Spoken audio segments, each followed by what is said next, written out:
Yes, ladies and gentlemen, what is going on, everybody? Welcome back to the channel, guys. Welcome back to Omar Talks Football. And ladies and gentlemen, it is back, guys. The best Blaugrana podcast, the best Barca podcast out in YouTube, guys. The Blaugrana Podcast, episode 28. It is officially here. Big up to every single one of you guys who are joining, guys. Make sure you guys smash the like button, subscribe to the channel, turn on notifications, all of the beautiful stuff.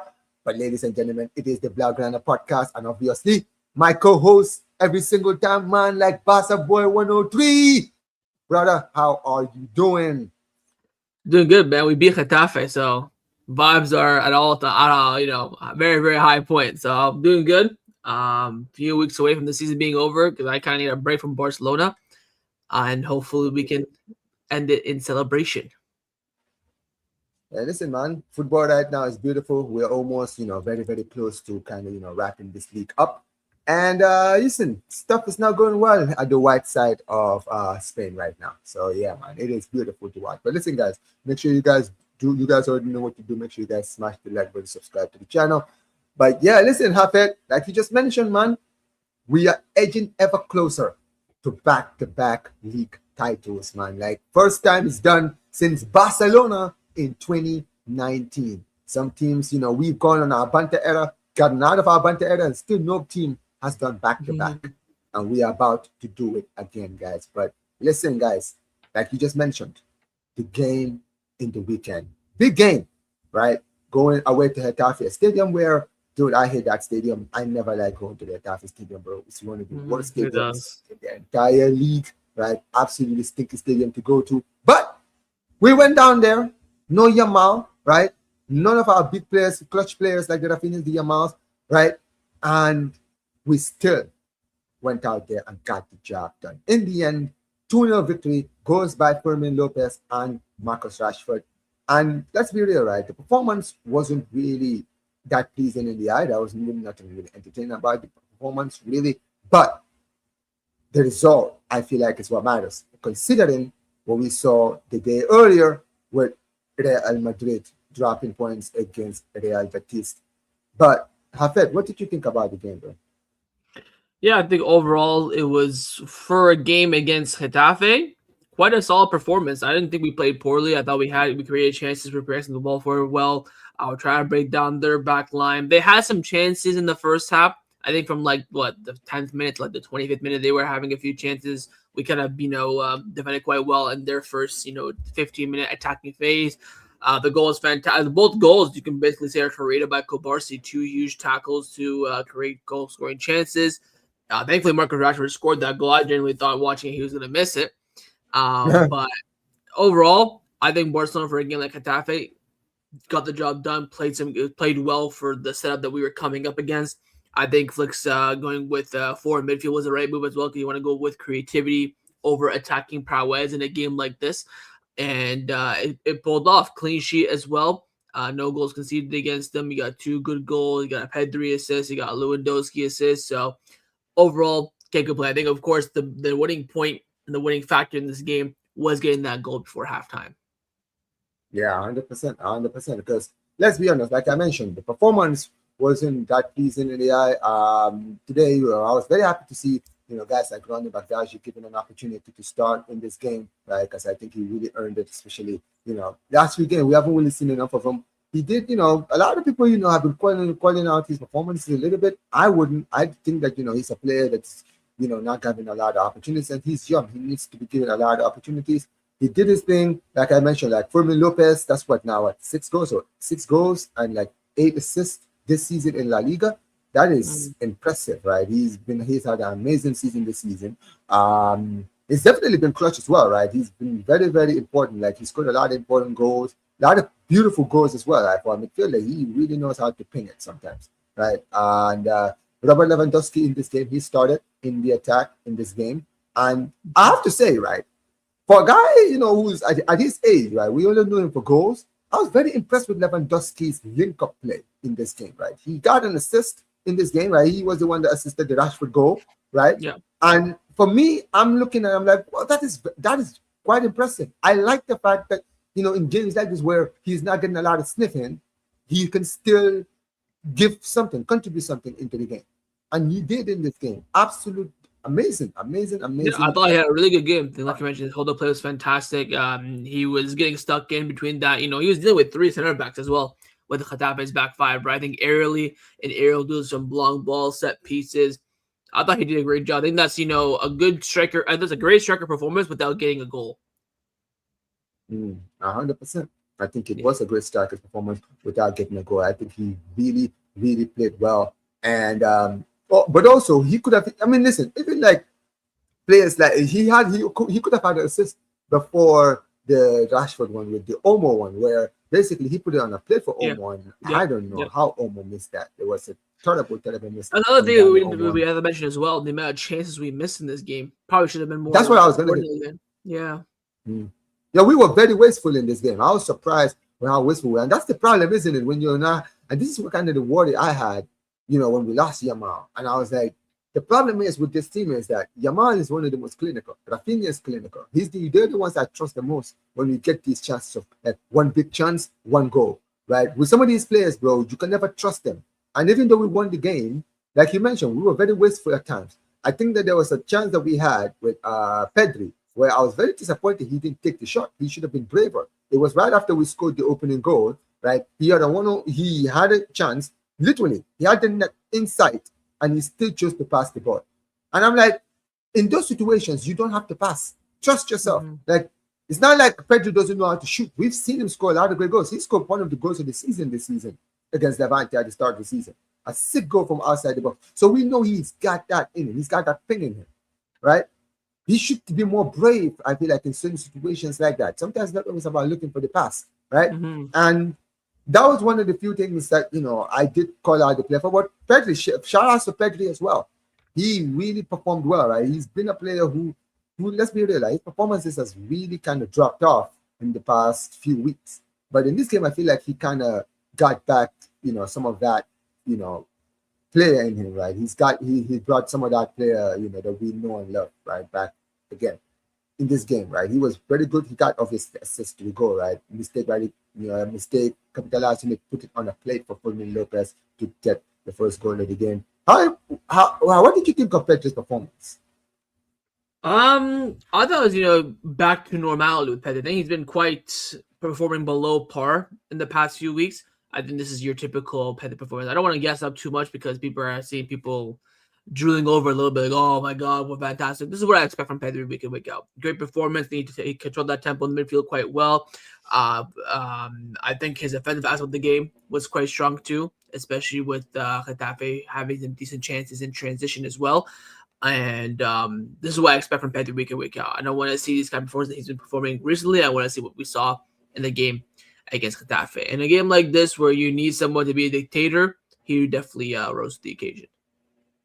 No, 100%, 100%. And I think that, a lot of the players in this game were very, very good, man. And to be honest, one of the downers for me was, I guess, guys like Dani Olmo. I wasn't really impressed with him in this game. I feel like he was very wasteful in this game. He was very, very, very wasteful. And I have to call him out on it, man. I love him. At the end of the day, I think that he offers something. But sometimes I kind of get why people get frustrated with Dani Olmo as well, though.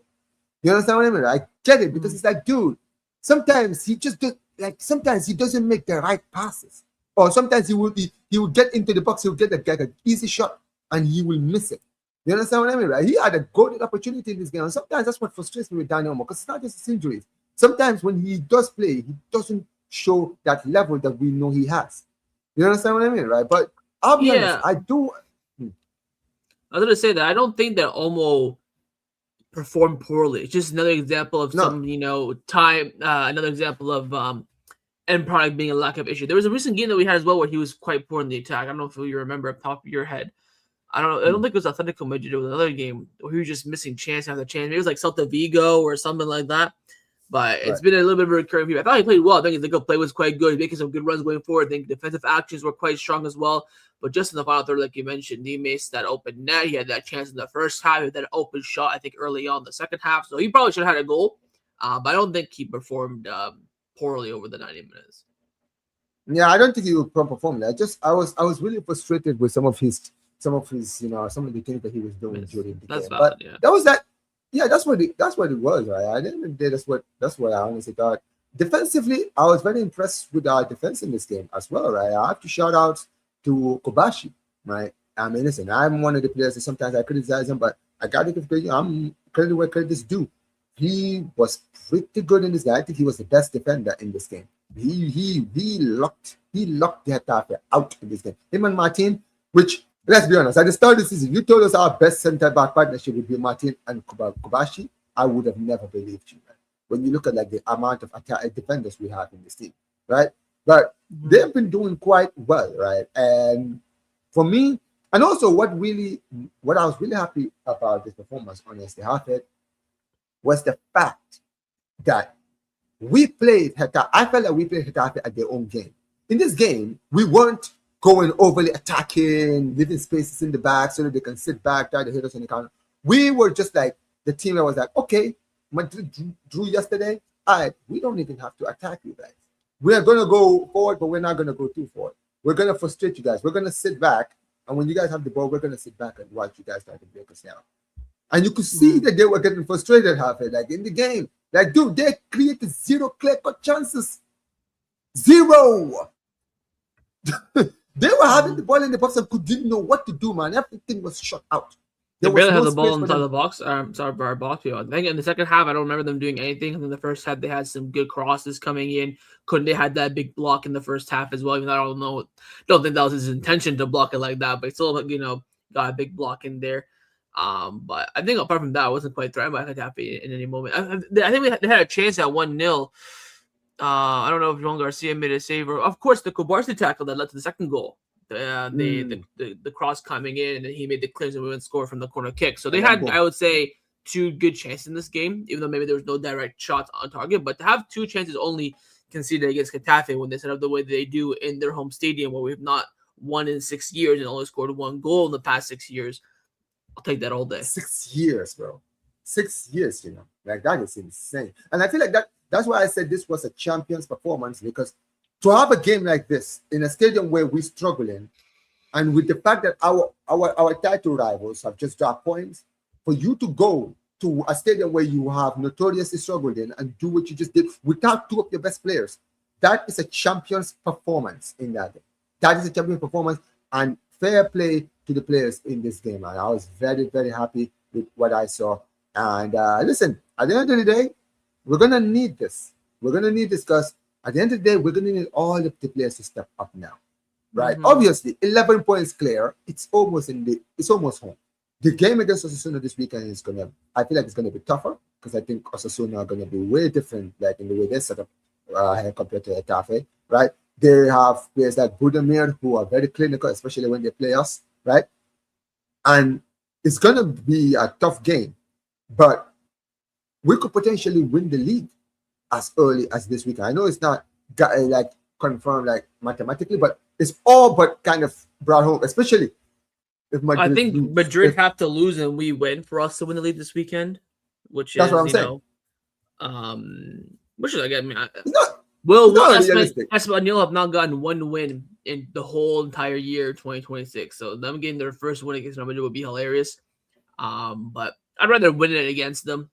I'd rather win the league against them, get that celebration going at the Camp Nou, rather than us coming in as champions, them not giving us a guard honor. That's going to be the talking point around the game. I'd rather go win if Barcelona don't. Yeah, I'd rather go in that even the draw favors us. I think a draw also favors us as well. We go into that game, we don't lose, we're champions. I think that's kind of the stance we're at. It's the final big game of the season for both sides. Real Madrid to at least not concede the title in front of us. Maybe they concede it later on, but that would be nice. I'd rather have that than win it this weekend. And because we play on Saturday, they play on Sunday, so we play first this week. So we'll have to play them. We'll have to, watch the next day and then see them lose or whatnot. I'd rather just do it in our own stadium and enjoy it with all the fans and all the culés. Hey, listen, man. I would love to see nice little 7-1 win. We'll take it. I mean, look. Listen. At the end of the day, I'll take that too. I mean, listen. Right now, obviously, without Yamal and Rafinha, and also to be fair, right, Rafinha is back in training this week. Mm-hmm. Rafinha is back in training, so I don't think, obviously, I don't think he will play this week. Absolutely not. I don't see him playing at all any minutes. But we could see him as soon as Clásico. And if he does return on Clásico, then that would be a huge, huge, huge boost for the team. A huge boost and an opportunity for us to go out there and actually do something that I don't think we've ever done before. We've never actually won the league in El Clásico. So the opportunity is absolutely big. Big up to every single one of you. Big up to the 6020. We start at 4 p.m., bro. Like, we start every 4 p.m. Guys, make sure you guys always turn on notifications, guys. We always start at 4 p.m. US time, guys. So make sure you every single time at 4 p.m. Sometimes I think it's 10 or 9 p.m. Eastern Standard Time, right?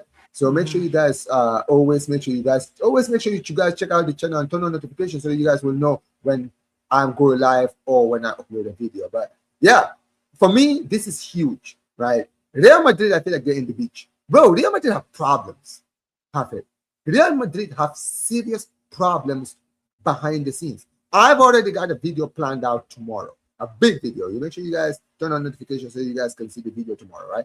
But it's a mess over there, right?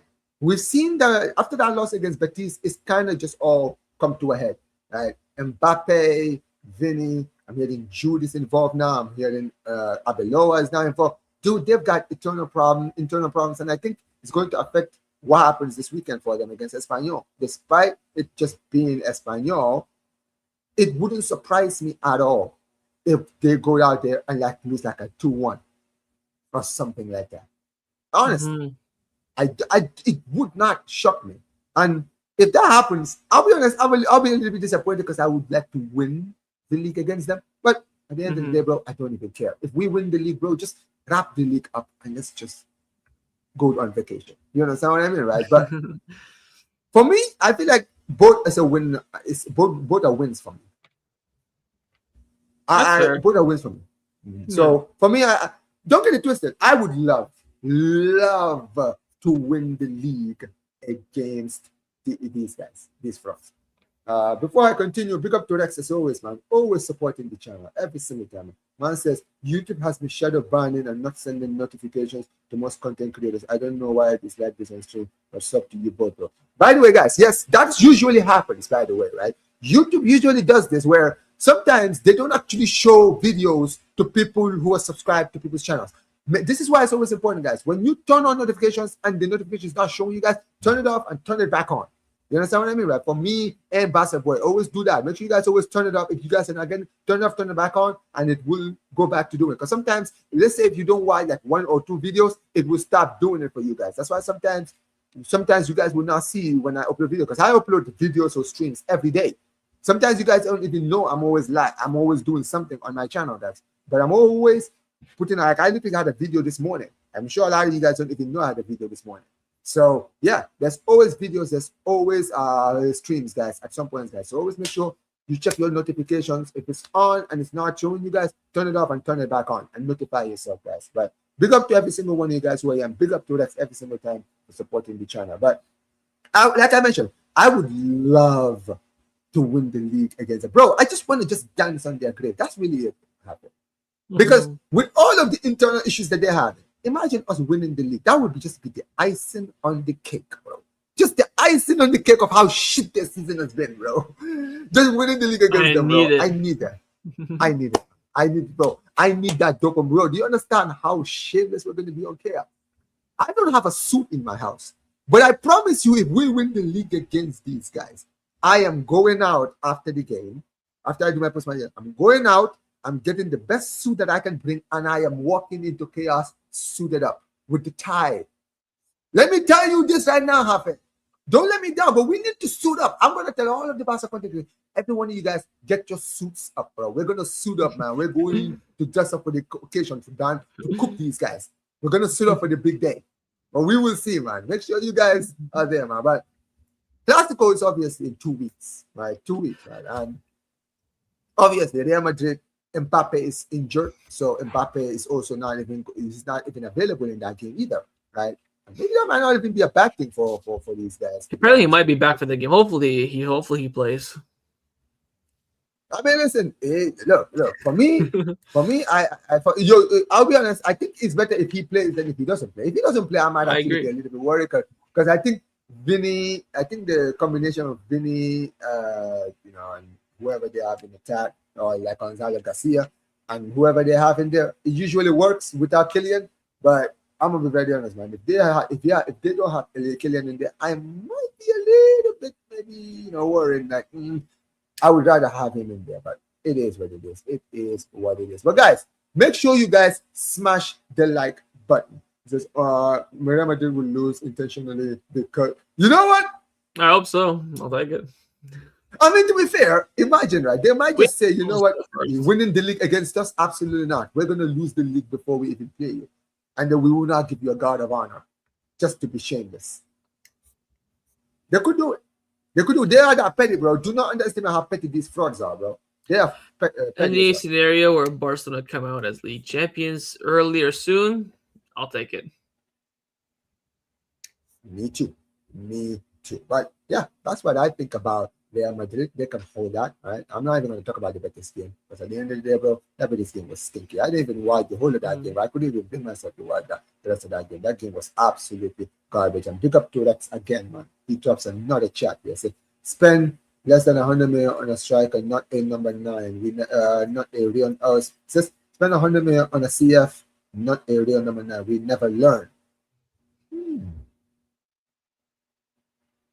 I mean, Rex, what are you trying to say? Are you saying that we don't like this season? Are you talking about the player that we should sign? I think he's talking about Alvarez. I think, if I'm not mistaken. Yes, he is. Yeah. Alvarez, which let's actually just go straight into the Alvarez stuff because it's been confirmed, right? I already Barca outlets. I'm sure you're gonna put a video out later on your channel. You already got a video out, but big one. Apparently, the Alvarez to Barcelona links are becoming stronger because it's now been confirmed that we have made contact with Alvarez, not Atlético Madrid, Julian Alvarez's people. You understand what I mean, right? Mm-hmm. And we know that the club dreams of Alvarez. They've never made like every time I go in, I'm like reading it's like say, Barcelona dream of Alvarez. Alvarez dreaming. All right, cool, man. Listen, man. Dreaming about another man. Listen, hey, yo. Chill. Like, seriously, man. Listen, man. I don't dream about other men. That's not what they mean. Hey. Hey, listen, man. Stop dreaming about other men, you fraud. Hey, listen, but you know me. I kid, bro. But yeah, look, for me, this Alvarez talk. Listen, we know the club. That's the priority signing this summer as far as attack is concerned. That's the dream signing. Look. Would he be a great signing? Yeah. I think he would be a great signing. I think he would improve the team. Absolutely. But I have to be honest, man. For the money that Atletico Madrid are going to offer, would you risk it this summer, bro? Really, bro? For the money that Atletico Madrid are going to ask, bro? For you? I wouldn't sign Alvarez, period, to be honest, whether he's free or not. Like, I just don't think, I think what Rex mentioned in his super chat is where I fully agree that I just don't think he'll fit what we want to do. But I can concede that he's a world-class player. I think he's up the level to play for Barcelona. If we're going to sign him, I think he's valued for what Barcelona won, around like 80 million, 90 million. But that's what Atletico paid for him. So they're going to, of course, want some more money. I just don't see how Barcelona can get this deal done financially. Not because we can't afford it, but to make it worth it for us, right? Because apparently Atletico won over 120 million, which I can understand why they would ask that. But Barcelona they've been saying for the past 2 weeks, oh, our budget for a new striker is 100 million euros all in, like with bonuses, fees, agent fees, Omar talks football fees, everything 100 million. So I don't see how it's gonna come to reality unless I've been saying this on our podcast, I've been saying it on shows and on my channel for about 2 months now. The only way this deal happens is if Julian Alvarez goes to Atletico Madrid, goes to their board where Diego Simeone is in there, Mateo Alemán, the president, and says, I want to leave this summer and I want to leave only to Barcelona. If that doesn't happen, we're just out here wasting time. But apparently that might be happening because Barcelona are talking to him. His brother's in Barcelona looking for a house, and going to the Barcelona merch store and buying some merch. I don't know, but I think the issue will not be Julian Alvarez saying yes or no or agreeing anything with Julian Alvarez. It will come down to Barcelona Atletico Madrid agreeing on a fee if it comes down to it. Apparently, as well, if we agree personal terms with Julian Alvarez, Joel Laporta has said that I'm going to go to Atletico Madrid. I'm going to do all the talking with Mateo Eman. I'm going to do all the negotiations. It won't be usually it's like Deco and Boyan and Echeverri and Enrique Massa. Joel Laporta doesn't really get involved too much until it gets to the end where he signs off on everything. And he said that I'm going to start all from scratch. I'm going to go face the man myself. So it has a nice story to it, but I don't know if it'll come to fruition or not. Again, for me personally, I don't think it's the play that we need, but I do see that he's world class. I can definitely admit that he probably knocked us out of the Champions League. Wouldn't say single-handedly, but he was one that gave us kind of the dagger blow. So I would take him, but if we can get him for the price that we want to get him for, I guess it'll make it a bit more better than it is. Dude, we're not gonna get it for that price. Let's get it. Atletico Madrid have never sold players to us on a cheap, bro. Even and you remember when we signed Griezmann when we thought we triggered his 100 million buyout clause and they took us to court. They took us to court and made us pay for the rest of that 20 million that was left. Like, come on, this is the clause wasn't valid anymore or something like that. That's what I'm saying, bro. That's what I'm saying. They never make it easy for us, bro. They're gonna make us pay the whole buyout clause or basically what they asked for. Nothing less, right? And for me, like I'm kind of in the same boat as you. I think he is a talented player. I think that he does offer a lot. I think that he would do well at certain teams. But I'm gonna be very honest. I think what this Barcelona team is missing right now is an out-and-out number 9. You understand what I mean, right? Somebody that's gonna be in the box like a Lewandowski. You see last season when we had Lewandowski in the box, how the chemistry between Rafinha, Yamal, and Lewandowski worked. Because everybody had their roles and they all played their roles. With Alvarez, he's not a specific number 9. He is like a Griezmann. I remember I did a show with Will last week. He was like, Omar, I'm going to be real. I would love for you guys to sign Alvarez because I think you guys are going to have a similar problem to what we have with Mbappe. Not ego-wise, but as far as team chemistry-wise. Because when it comes to Alvarez, he is not your traditional number 9. He's not going to sit in the middle and wait for Yamal and Rafinha to do their thing and then put the ball in the box for him to finish. He's going to drop deep. He's going to sometimes move to the left. He's sometimes going to move to the right. And you know guys like Yamal, they need their space. Rafinha needs his space to work. You don't want to be in front of them, like get it in their way. You understand what I mean? And that is why I'm looking at this. I'm like, bro, I don't want an Mbappe situation. For the money that they're going to be asking for, it's not worth it to me. I would genuinely rather go get an Osimhen who, at the end of the day, maybe, he's going to ask for like 80 million, something like that. Cool, whatever, man. But he's the number 9. He's a out-and-out number 9. He doesn't move to the left, to the right. He's just going to be in the middle and wait for the ball to be given to him, whether by Pedri, Yamal, or Rafinha, whoever it is. You understand what I mean, right? So I think sometimes it's not always about the world-class choice. I feel like football fans sometimes, they do this thing where, we dream about this player, this and this, because fans also do the same thing. Alvarez to Barcelona, it would work perfectly. Alvarez this, Alvarez this. Listen, guys, look at the track record. We have not had any luck buying players from Atlético Madrid. Okay? Griezmann, Antoine Griezmann was a superstar before he joined Barcelona. Superstar. Like this guy finished top 3 Ballon d'Or with Messi and Ronaldo at some point. And when we signed him, and then guess what, bro? He died at my club. Completely, bro, because it didn't work. He's like a Messi type player for Atletico Madrid. He's never going to play the Messi role at Barcelona. You understand what I mean? So this is the issue that I have. And I'm like, I don't want to repeat this. It's not always about the obvious choice. Look at the choice that makes more sense.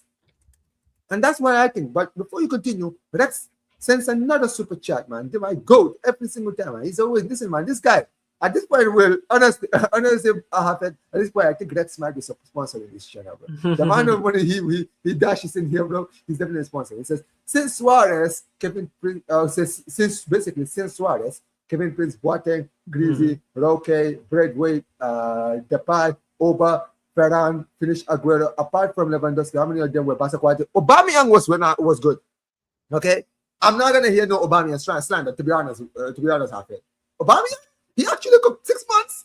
Those 6 months, he actually played well. And I'm not going to lie, bro. We should have never got rid of him. I think that season, we should have gotten rid of Depay and keep Aubameyang to be the understood. Bro, imagine if we had Lewandowski at number 9 and Aubameyang on the bench. Do you understand, bro? Do you understand the problems that our attack would be, bro, if we had those two in the team? I know people are gonna be like, oh, but Omar, he went to Chelsea and a flop. Respectfully, man, Aubameyang is what? Almost 40. He's still playing in League 1, bro, for Marseille. I know why everyone is acting like this guy, his career ended. He's still playing in Europe, in the Champions League this season. I think he scored against Real Madrid this season in the Champions League, right? So, yeah, listen, man, I'm going to be very honest. Aubameyang, I would say Aubameyang is an exception, but the rest of the players you just mentioned, yeah, they're all dead, man. They are all dead. Like, this club doesn't have a good track record of giving away signings, man. 100%, man. Absolutely. And then Rex again sends another super chat. He says, Alvarez is good. It's a good Rafa replacement, not a striker. What do you say about this, Hafiz? He's probably right. I probably want him as a left winger than a more striker, I guess. But I just think that it'll be hard for them to. It'll be hard for Alvarez, but I think he'll do fine in like the lesser games and stuff. When it comes to the big games, though, that's where I think the question marks will come in if we're dying for a goal. I think if you sign Alvarez, then I would want someone off the bench that can be impactful, target man like a Morici or a Sorlot that we have been linked with in the past few weeks. Having that kind of option off the bench to compensate and have, do different striker profiles would be the most ideal scenario in that case. But yeah, I agree with Rex. I think that Alvarez at left wing is probably going to be better than himself as striker in this kind of team, in this setup. Yeah, 100%. 100%. And listen, guys, make sure you guys smash the like. Big up to Jonas and Weria, man. Big up to my brothers, man. Appreciate you guys for the rate every single time. Thank you so much. And yeah, basically, guys, make sure you guys smash the likes if you're new. Make sure you guys subscribe if you're new as well. Big up to every single one of you. And yeah, I mean, it says Alvarez ain't happening as long as Laporta is in the chair. What? Like, does he know that Laporta actually wants Alvarez? Like, that's my guy. You know that. Come on, man. Like, bro, listen, when they talk about Barcelona dreaming to sell Alvarez, I mean, I think it's very clear that the president himself wants this deal to happen. He's not going to get directly involved, but he's definitely going to put the money down if they can negotiate a deal. 100%, because he definitely wants to see. I'd rather have at least two center backs than a striker. I'm in the same boat as Jashan right here, bro. I'm in the same boat, man.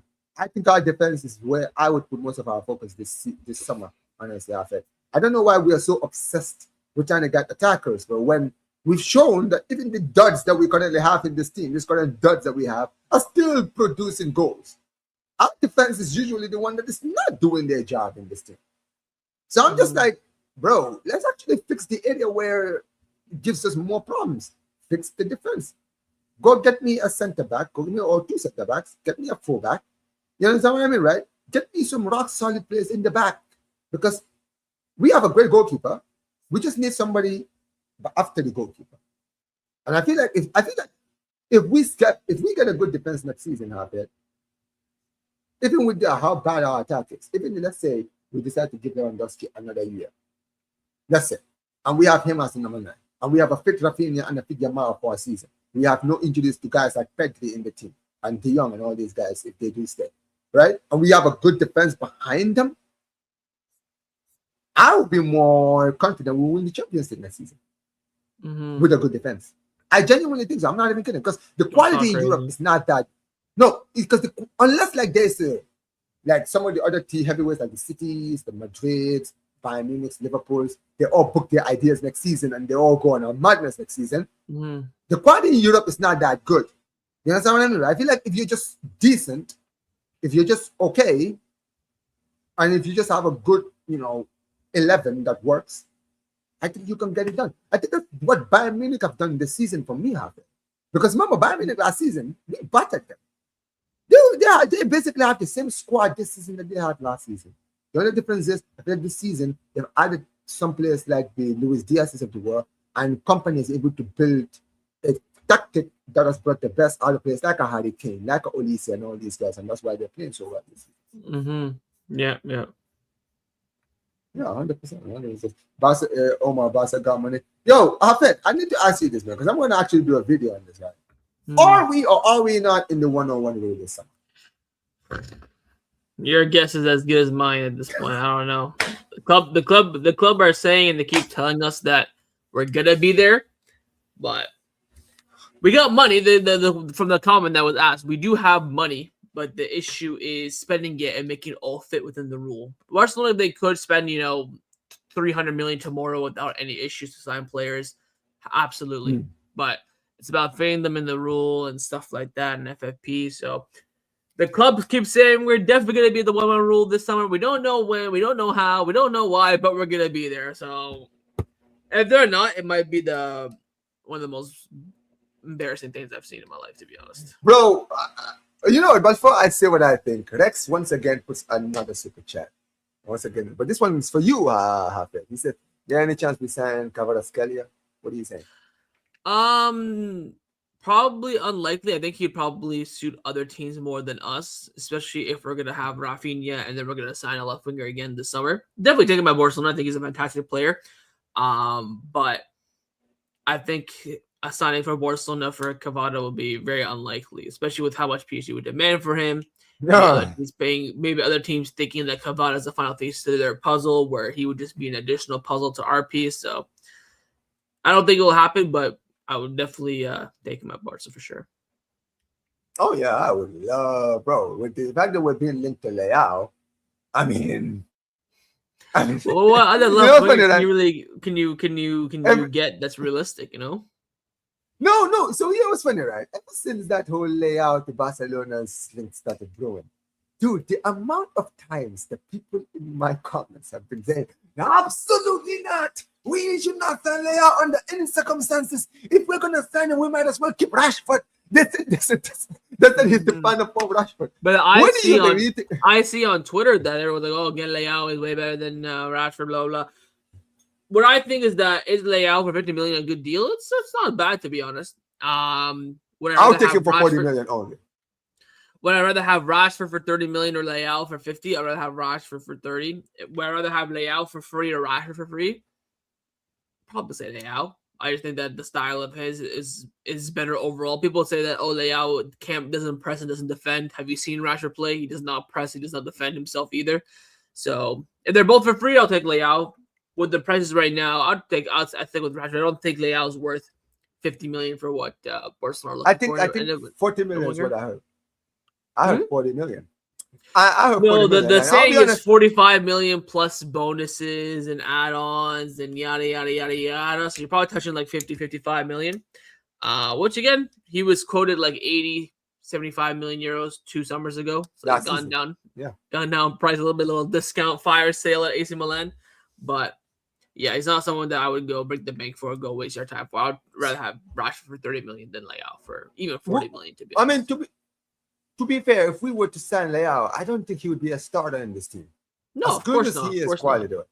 So for me, I am looking at him like, if Leao was going to be a bench or a second, like, understudy to Yamal and Rafinha in the wings, I'll be honest, if we were to get him for 45 or 40 million, that would be a steal for me, because he would not be a player that I would start. And for a player that comes off the bench, a player like Leao, as much as what you think about him being the final form Rashford and all this stuff, I think that he would be very good to call out from the bench. You understand what I mean, right? He's a good player to call off the bench. And that's why I'm like, I'm not completely against this deal based on what he would bring to the team. If he was to be, absolutely not. I would not start by him as a starting wing. Absolutely not, bro. You understand what I mean? He's going to have to come into this club first, be a bench player, prove that he's got the capabilities to start, and maybe we'll have the conversation of maybe he should start some more games. You understand what I mean? But he's gonna have to prove himself. But like Yusuf said here, I'm more of a Nusa guy. I want Antonio Nusa from Leipzig because I think Antonio Nusa is younger, he's got more potential, and in a club like Barcelona, he can grow. You understand what I mean? To what we want him to be, 100%, right? So for me, that's what I think. But big up to my guy Narcos says, will we get a guard of honor from Real Madrid? Absolutely not. No. You know, in order to get a guard of honor, you have to have principles. Real Madrid don't have principles written in their dictionary. You understand what I mean, right? Like, the word principle doesn't exist. So I don't expect them to give us a guard of honor, right? They're probably going to be salty. I hope that we win the league against them and celebrate on their head top while they leave the stadium. That's what I want. That's what I want, man. Listen, man. Listen. Do you know what happened? Now I just remembered. I actually forgot about this. Do you remember when we lost to them earlier this season in the league? The won the cup, bro. They won the league. After the game, and they were confronting Yamal. Nah. You know what? No, I need my win back against this. We need to win the league against them, bro. I'm sorry, we have to. Genuinely, I forgot about that. I genuinely forgot. I was like, wait a minute. These guys were celebrating like they won a cup when they beat us earlier this season. Nah, we have to beat them in the Clásico. We have to beat them in the Clásico. No way, man. Another one they've been calling out is Lamine. This guy, he's been like every time I've seen some shouts for him, yeah. He's a good player, but not Barca level. Let's tone it down a little bit.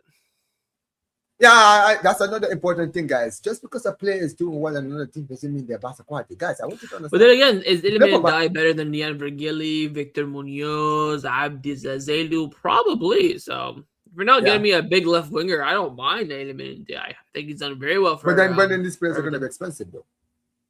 True. Forgot about that. Yeah. So he's probably not really what we were looking for, and will probably be outside of our price range too. And speaking of, you talked about Virgili right now. What do you think about it? Do you think Virgili? Bro, I think that if you're not getting Rashford, I need someone of high level. Like a Leao or a Cavada or a Vinicius. I need a big name. Because if Rafa or Lamine go down, which they've had a lot of injuries this season already, we need to have quality. I don't want to be seeing Denny Olmo, Fermín, Pedri, Gavi, fucking Bernal on the wing. That's not what I want to see. No. I wouldn't do Victor Munoz. That's the comment that you just mentioned there from Rex. If you do that, a lot of that money's going to go to Real Madrid. No, thank you. I think Abdi's done good this season. I think Virgili is a good winger, but I need someone of high level. A Doku or who's the Doku? Bro, I'll take Doku on board. So are you crazy? We're going to break the bank for him, like 40, 50 million. I'd rather get Doku for 50 than Leao for 50 million. 100%. Who else is a decent winger? I don't even know. Like, I need someone big. No, what, you don't rate Doku? No! Wow, you're crazy. Have you Bro, he came off the bench in the FA Cup semi-final this past weekend, dropped a 10 out of 10 performance in like 20 minutes. Bro, it just needs to work on his finishing. That's all he really needs to do. And we can teach him that at Barcelona. No. Bro, Pep Guardiola had Doku in his club for 3 seasons, and this guy has not improved once as a striker, bro. This guy had Sterling and all these guys in his team that didn't do well. And you're talking about Doku. Well, who do you think, who from the names I mentioned, Nian Virgili, Victor Munoz, Abdi, and Doku, is Doku not the best one out of those 3? Bro, but dude, we're good. That's my point, right? I'm just naming players that I would take over, them 3 that we keep on being quoted in terms of when we're coming in. I need someone big. I need someone of like a Rashford-esque profile. That's what I want. I'll be honest. If we you know what, right? For all this talk we talk about Doku, bro, I'm gonna be very real. I would rather have Leao than Doku for me. I don't rate Leao at all. That's fair. Yeah, for me. But also it depends on the price, though. It depends on the price. Because I am not. It depends on the price for me. But we will see, man. We will see. And look, at the end of the day, I feel like there's a lot of things, obviously happening. And for me, I look at it and I'm like, we have to kind of look at like some of the things, like some of the areas in the team as well, right? The players that we just mentioned, right? Because there are going to be outgoings. Let's be real. There will be outgoings in the summer, right? Obviously, the big word name I've been hearing is apparently Marcasado. It seems that he might be leaving. I think there's going to be players who will turn on like the Peñas, who don't have any future here. Ter Stegen doesn't have a future here, right? Ansu Fati, speaking of, I actually want to talk about Ansu as well, right? Because Ansu Fati's dad actually came out and he's kind of said that there has not really been any negotiations between Monaco and Barcelona, right? But Ansu actually wants to stay at Monaco. And for me, I'm like, cool, very good. I'm glad that he wants to stay because I think when it comes down to it, Ansu needs to just go into an environment where he just needs to play because I think he's talented. We've already seen how talented he is. He's talented. But I feel like at Barcelona, clearly the manager doesn't rate him, doesn't believe in him. So for me, give it like just sell them for whatever they offer, man. Like it's one of those things where I feel like it's just too late. Like maybe put like a buyback clause in the contract, like when Nico Pass went to Como, right? Let him go there. If he has like 1 or 2 seasons where he's back to being where he is, right? And before I continue, man, big up to this dude right here, man. Big up to my brother right here. Man, like Papillon is in the chat, man. Big up to Papillon every single time. Appreciate you for being in the chat, man. Big up to you every single time. But I think that when it comes down to it, right, with the answer situation, sell him, put a buyback clause in there. Doesn't matter. 30 million, whatever it is, right? I think we already have one actually. Because we Monaco have an option to buy him for 11 million, then we have the option to buy him back for 25 million. So we technically already have. So if Monaco use their buy option to buy him for 11 million, we already have a buyback option in there. I mean, yeah. I mean, for me, the issue right now with Ansu's move is the wages, right? Because don't forget, I know that Ansu's on loan at Monaco, but we pay a lot of his wages. I think we pay like over half of his wages right now. Him playing for Monaco, and we pay a lot of it, just like we do a lot for Ter Stegen at Girona. So that's the issue where he has to agree with Monaco on what his wages will be, because Barcelona, of course, not going to be paying anything if they're going to buy him on a permanent. So that's the key issue there. Once they agree on those terms and conditions in regards to his wages, the deal should go through smoothly. I mean, that's a good point. That's a very, very good point. And also for 11 million, I'm a very man. Monaco have to be really stingy to not spend 11 million. Like that's a bargain. Let's be real, right? And for a player who, when he has a full season with no injuries, could be one of your best players. I'm very honest. He still could be, because I don't think he's lost his talent. He's still young. That's the thing with Ansu. I think Ansu's biggest problem is that he's just injury prone. You understand what I mean? He's injury prone.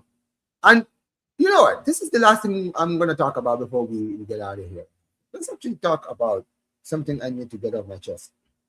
We lost Lamine Yamal this past week, right? In the game against Espanyol. There's been a lot of talk from a lot of Barca fans, right, about the amount of minutes that these players be playing every single week, right? They keep constantly getting played over and over and over and over again, right? Javier, are you worried that players like Yamal, players like Pedri, right, players like Ansu, for instance, right? You remember when Ansu broke into the scene at 17? He was playing every single week until he became injury prone.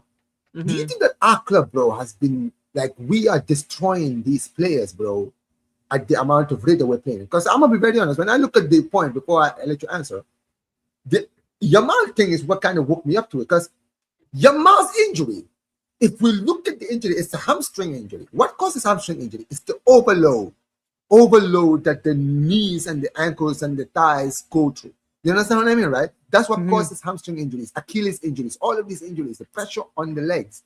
You understand what I mean?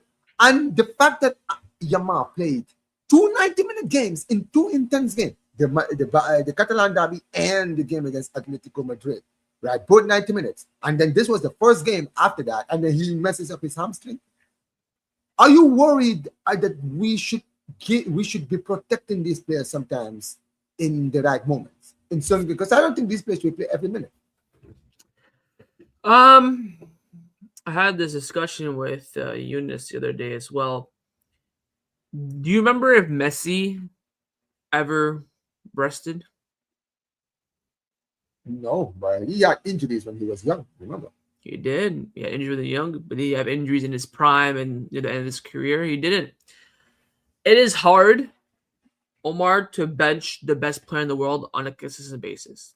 The man's been playing. But before you continue, wouldn't you say that back in Messi's time, especially in Messi's prime, when he was being played every week, it was easier to do that because there were not a lot of games? Because there are more games now than there were. I agree completely. You're absolutely spot on. But we're in a time where it's hard to bench your best player. It's hard for the coach to do it. It's hard for the player to accept it as well. The fact that Lamine was starting in the Copa del Rey against Guadalajara Racing says enough that he wants to play week in, week out. Both sides have to adjust. Lamine has to relax, and Flick needs to grow some balls and to rest him more often than not. He played every single minute of all 3 games against Atletico Madrid. He played the full game against Espanyol as well when I was in the stadium. He then started against Celta Vigo as well. He played too many minutes during that time, either against Espanyol or Celta. He should have been rested. Thankfully, he wasn't rested against Espanyol. Got to see a Lamine goal in person, so I'll remember that forever. But there needs to be times where you adjust and you make the rotation and rest. Because quite clearly that Flick likes Rooney. I think there's trust there with Rooney. The issue is that when the best player in the world plays in that position, he wants to play week in, week out. It's hard. It's like you, for example. Remember, you're like, our Zlatan, right? You're up front, you're scoring goals, you're on fire, you're living life. The career of a footballer is short. You don't want to sit on the bench. You don't. No, but protecting the players, though. I understand. That is why it takes. My point that I'm trying to make is that it's not either. It's nobody's fault, but both. I think Flick is at fault, and I think Lamine's at fault. I don't think it's Flick's fault. I don't think it's Lamine's fault. It's both other faults. Right. No, I agree, and this is why I called the manager out, because Lamine is Lamine. Lamine is the guy playing on the pitch. He is always gonna wanna be on the pitch, right? He's always gonna want to play 90 minutes every single week. If you give Yamal the choice, he'll play 90 minutes every game, right? That's the kind of guy you see every time he gets substituted. He's never happy when he gets substituted, right? So he's clearly a guy that enjoys playing every single time. And when it comes down to it, it has to come from the manager. The manager has to grow a pair and say, listen, man, we have a big game in the Champions League coming up this week, this midweek. In the Champions League quarterfinals against Atletico Madrid, I need you to be 100% because you're playing 90 minutes plus extra time if we go to extra time. You understand what I mean, right? So this game against Espanyol, bro, it doesn't matter if it's 2-1, bro, bench. And if he doesn't like it, fine, bro. You are the manager. You get to make that choice. He can do all the tantrums he wants. It's the choice of the manager who he wants to take off. Don't forget as well that every time Lamine has been subbed off, he's crying like a little loser every single time. He got subbed off in the 90th minute with a minute left, and he got upset still. That's also a problem as well. Yeah. And I kind of look at it, and you know what it is, but also it's because he's a kid.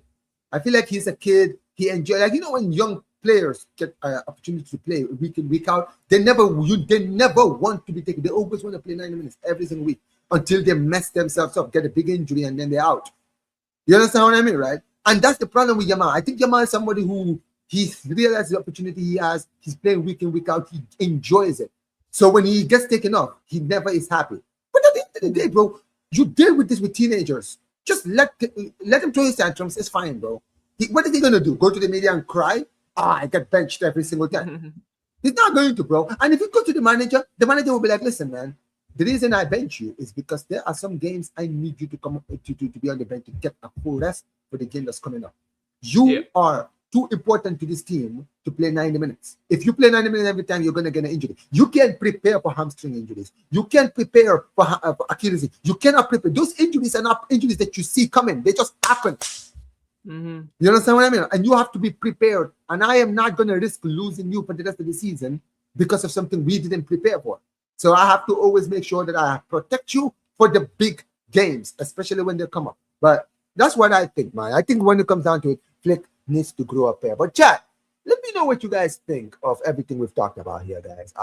Obviously, big game coming up in the weekend. But ladies and gentlemen, we're going to talk about that in the next episode of the Blaugrana Podcast on Barca Boys channel, guys, on Thursday or on Friday, guys. It will be uploaded. So make sure that you guys subscribe to Barca Boy, and importantly, turn on notifications so that you guys will know whenever the video comes out or the stream comes out. Make sure you guys subscribe here as well, guys. We are on the road to 10K subscribers. We're very, very close, guys. We're like, I think 150.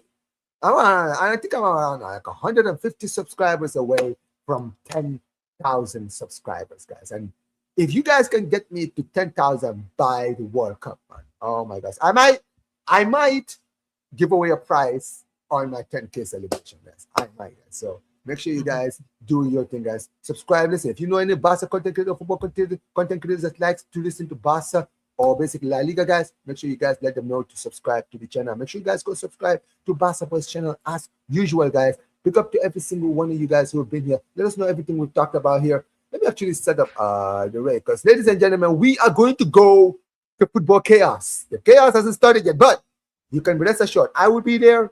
Hafed will be there. The Barca fans will be there because I have a feeling that today's chaos is going to be very, very, very nice for us Barca fans out there because it's not that we just won and we're 11 points clear, but there's a mess at Real Madrid, and I cannot wait to see the tears of the Madridistas, man. But big up to every single one of you guys. As usual, guys, we're going to redirect you all to the Football Carnage, guys. The show will be starting pretty soon. I will be there, so we'll have it. Make sure you guys smash the like button, subscribe to the channel, turn on notification. And this, ladies and gentlemen, has been the 28th episode of the Blaugrana Podcast. And as always, Vesca Barca. Take care.